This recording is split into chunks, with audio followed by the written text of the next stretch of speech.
Hi, good to see you. So here's a little scenario that I've contrived for you just to teach you about Cura's per model setting and partial model settings, which I think are invaluable. So here is a Dovetail box and lid, right? A little lid that fits into that box. And I want to print these overnight because I'm going to use a very small layer height. So it's going to take a long time.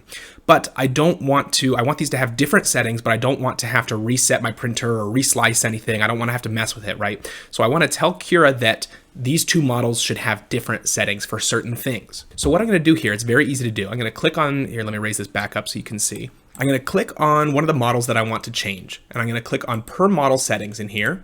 And I'm going to say select settings. And for me, I wanted infill, so I'm going to scroll down to infill density, and I'm going to crank that up to maybe 80. Okay, so let's reslice it. And just like magic, the infill on only the lid is set to 80. You can see the difference between the two of them there. Now, let's say that I want the bottom of the box to be the heaviest part so that it doesn't tip over as easily. That's also very easy to do. You can set it so that the infill is like 90%, but only for a certain amount. And the way that you can do that is I click on my box here, and I click support blocker, and I click again to place that support blocker.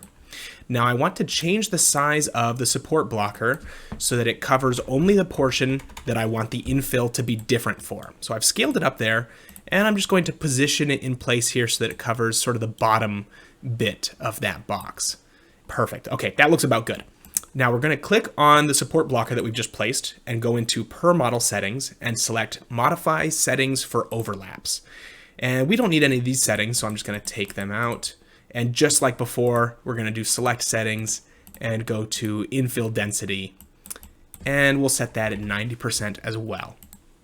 Now, if I slice this model, once again, just like magic, we will see that the infill for the bottom of the box is set to 90%, but the rest of the box is going to use the default for this project, which I've set up here to 40%. So you can see the stark difference between those two infill percentages at the end of that support blocker.